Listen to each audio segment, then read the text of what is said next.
مہینوں اور ہفتوں کا ہے کہ اللہ تبارک و تعالیٰ جس کسی دن کو اپنی طرف منسوب فرما دیتے ہیں تو اس کی وجہ سے اس میں شرف پیدا ہو جاتا ہے، اس میں عظمت آ جاتی ہے، اس میں حرمت پیدا ہو جاتی ہے۔ یہ محرم کو بھی اللہ تبارک و تعالیٰ نے ایسا ہی مہینہ قرار دیا۔ اور یہ بات کہ محرم کا مہینہ خصوصی حرمت رکھتا ہے، یہ کوئی نئی بات نہیں۔ نبی کریم صلی اللہ علیہ وسلم کی دنیا میں تشریف آوری سے بہت پہلے سے اس مہینے کو حرمت والا مہینہ کہا جاتا تھا، کیونکہ اللہ تعالیٰ کا حکم تھا، تو جتنے انبیاء کرام علیہ السلام آئے وہ بھی اس کی عظمت اور حرمت کے قائل تھے۔ بعض لوگوں میں یہ بات مشہور ہو گئی ہے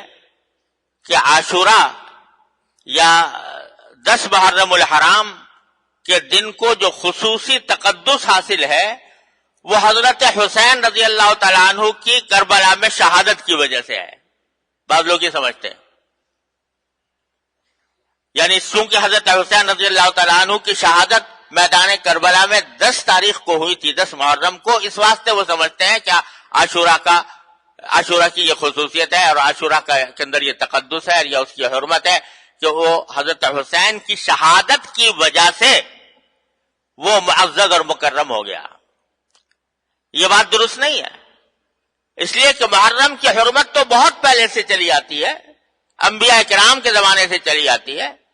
اور حضرت نبی کریم صلی اللہ علیہ وسلم نے اس کی حرمت کا اعلان فرمایا، اپنی حیات طیبہ میں اعلان فرمایا، جبکہ حضرت حسین رضی اللہ تعالیٰ عنہ چھوٹے سے بچے تھے۔ لہذا 10 محرم میں حرمت اور تقدس اس واقعے سے پیدا نہیں ہوا، بلکہ اس کے برعکس حضرت حسین رضی اللہ تعالیٰ عنہ کی فضیلت اور ان کی عظمت کا یہ ایک مظاہرہ تھا کہ اللہ تبارک و تعالیٰ نے ان کو شہادت کا مقام عطا فرمانے کے لیے اس دن کو منتخب فرمایا جو پہلے سے مقدس چلا آتا تھا۔ یہ ان کی عظمت ہے۔ محرم کا مہینہ سب سے مقدم مہینہ ہے، اور اس کے بارے میں حدیث میں آتا ہے کہ رسول کریم صلی اللہ علیہ وسلم نے 10 تاریخ کو روزہ رکھنے کا حکم دیا تھا۔ شروع میں جب تک رمضان کے روزے فرض نہیں تھے اس وقت تک یہ عاشوراء یعنی 10 محرم کا روزہ فرض کر دیا گیا تھا۔ جس طرح رمضان کے روزے فرض ہیں، عاشوراء کا روزہ بھی فرض ہے۔ لیکن بعد میں جب رمضان کا حکم آ گیا اور رمضان کے روزے فرض کر دیے گئے تو عاشوراء کی فرضیت ختم کر دی گئی، اب فرض نہیں ہے،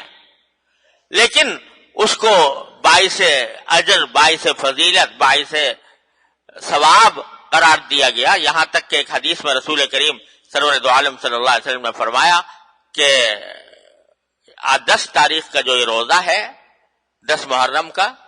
اس کے بارے میں مجھے اللہ تعالیٰ کی رحمت سے امید یہ ہے کہ جو شخص یہ 10 تاریخ کا روزہ رکھے تو اللہ تبارک و تعالیٰ اس کے 1 سال کے گناہوں کا کفارہ کر دیتے ہیں، 1 سال کے گناہوں کا کفارہ کرتے ہیں۔ یہاں میں بتا دوں کہ جن جن اعمال کے لیے یہ فرمایا جاتا ہے کہ یہ گناہوں کا کفارہ کر دیتے ہیں، اس سے مراد صغیرہ گناہ ہے۔ کبیرہ گناہ کا قاعدہ یہ ہے کہ بغیر توبہ کے معاف نہیں ہوتے، اور حقوق العباد، بندوں کے جو حقوق ہیں وہ صرف توبہ سے بھی معاف نہیں ہوتے،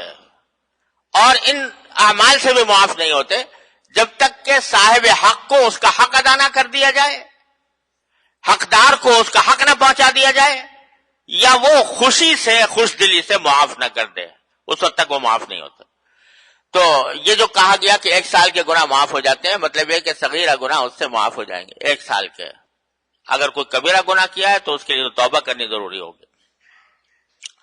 اور ایک اور حدیث میں رسول کریم صلی اللہ علیہ وسلم فرمایا کہ یہ روزہ جو ہے اور محرم کے روزے یہ رمضان کے بعد سارے سال میں سب سے زیادہ افضل روزہ ہے، اس لیے یہ ایک اہم بات ہے۔ اور بعض روایات سے یہ معلوم ہوتا ہے کہ نبی کریم صلی اللہ علیہ وسلم جب مدینہ منورہ تشریف لائے تو دیکھا کہ وہاں کے یہودی جو ہیں وہ عاشوراء کے دن روزہ رکھتے ہیں 10 محرم کو، یہودی بھی۔ آپ نے پوچھا کہ بھئی کیوں رکھتے ہو تم 10 تاریخ کو روزہ کیوں رکھتے ہو؟ تو انہوں نے جواب میں یہ کہا کہ یہ 10 محرم وہ تاریخ ہے جس میں اللہ تبارک و تعالیٰ نے حضرت موسیٰ علیہ السلام کو فرعون سے نجات بخشی تھی، اور یہی تاریخ ہے جس میں فرعون بحر احمر میں غرق ہوا، اور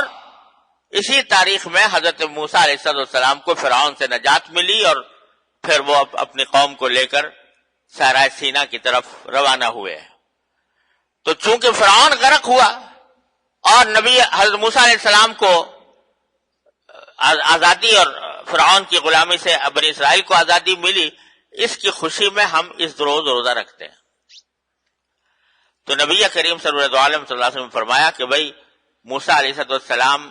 کو جو فرعون سے نجات ملی یہ تو ہمارے نزدیک بھی بہت بڑا اہم واقعہ تھا، لہذا ہم بھی روزہ رکھیں گے۔ صحابہ کرام کو آپ نے روزے کا حکم دیا، اور پھر بعد میں اللہ تبارک و تعالیٰ نے اس کو فرض کر دیا ان دنوں میں۔ تو اس سے معلوم ہوتا ہے کہ عاشورہ میں یہ بھی واقعہ عاشورہ سے وابستہ ہے کہ موسیٰ علیہ السلام کو اللہ تعالیٰ نے فرعون سے نجات عطا فرمائی تھی۔ بعض اور باتیں بھی مشہور ہیں لوگوں میں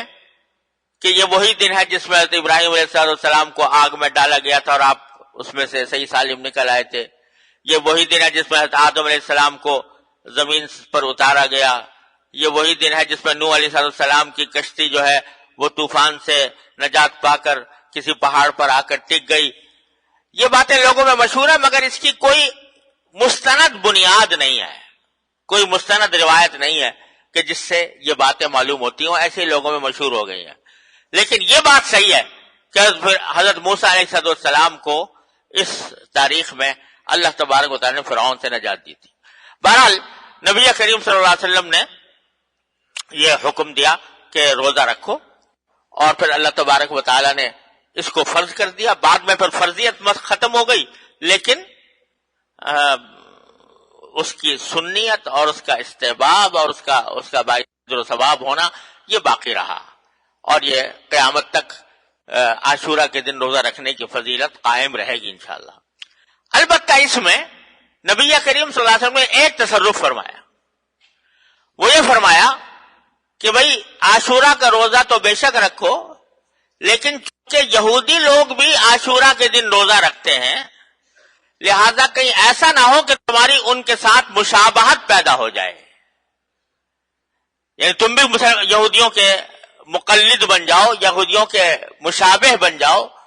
تو ان کی مشابہت کو ختم کرنے کے لیے آپ نے فرمایا کہ صرف تنہا عاشورہ کا نہ رکھو، بلکہ اس کے ساتھ 9 تاریخ کو یا تو ملا لو یا 11 تاریخ کو ملا لو، یعنی 9 تاریخ کو ملا کر 9 اور 10 کا روزہ رکھو، یا 11 تاریخ کو ملا کر 10 اور 11 کا روزہ رکھو، ایک دن کے بجائے 2 دن رکھو، تاکہ یہودیوں کے ساتھ مشابہت پیدا نہ ہو۔ اس سے آپ اندازہ لگائیے کہ نبی کریم صلی اللہ علیہ وسلم کو اس بات کی کتنی فکر تھی کہ کسی خیر کے کام میں بھی، بھلائی کے کام میں بھی مسلمانوں کو مسلمانوں کے اندر مشابہت پیدا نہ ہو یہودیوں جیسی یا غیر مسلموں جیسی۔ یعنی مزاج اسلام کا یہ ہے کہ بھئی جب تم مسلمان ہو، کلمہ لا الہ الا اللہ محمد رسول اللہ پر ایمان لائے ہو، تو پھر تمہارا اپنا ایک طریقہ ہے، تمہارا ایک اپنا طریقہ زندگی ہے، تمہارا ایک اپنا طرز حیات ہے۔ تم اپنے طرز حیات کو دوسرے غیر مسلموں کے طرز حیات کے ساتھ مشابہ بنانے کی کوشش نہ کرو۔ یہ ایک مزاج ہے جو قدم قدم پر نبی کریم صلی اللہ علیہ وسلم کی ہدایات میں نظر آتا ہے، اس میں یہ بات بھی ہے، تاکہ مسلمان ہونے کی حیثیت سے پہچانا جائے کہ ہاں یہ مسلمان ہے، اور ایسا نہ ہو کہ پتہ ہی نہ چلے جیسے اور غیر مسلم ہیں اور یہودی ہیں اور نصرانی ہیں ایسے ہی مسلمان بھی ہے، کوئی فرق اس کے انداز میں، اس کے ادا میں، اس کے اخلاق میں، اس کے معاملات میں، اس کے لباس پوشاک میں کوئی فرق نظر نہ آئے، یہ اسلام کو پسند نہیں۔ تو یہاں تک کہ روزہ رکھنے میں بھی، روزہ رکھنا تو ایک عبادت ہے، اچھا کام ہے، لیکن اس میں یہودیوں کی مشابہت کو آپ نے پسند نہیں فرمایا، بلکہ 2 دن رکھنے کا فرمایا، تاکہ ان کے ساتھ التباس اور مشابہت پیدا نہ ہو. تو اب بھی اگر اسی وجہ سے حکم یہ ہے کہ بہتر یہ ہے کہ جب آدمی روزہ رکھے تو 9 یا 11 کو ساتھ ملا کر 2 دن رکھے. لیکن اگر کوئی شخص فرض کرو نہیں رکھ سکا 9 تاریخ کو اور 11 تاریخ کو بھی رکھنے کا موقع نہیں ہے, صرف تنہائی روزہ رکھ لے عاشورہ کا, تو یہ بھی کوئی گناہ نہیں ہے, یہ بھی کوئی حرام نہیں ہے. بہتر یہ ہے, افضل یہ ہے کہ اس کے ساتھ ایک روزہ ملا کر رکھے. Thanks for watching. Don't forget to like, comment, share and subscribe.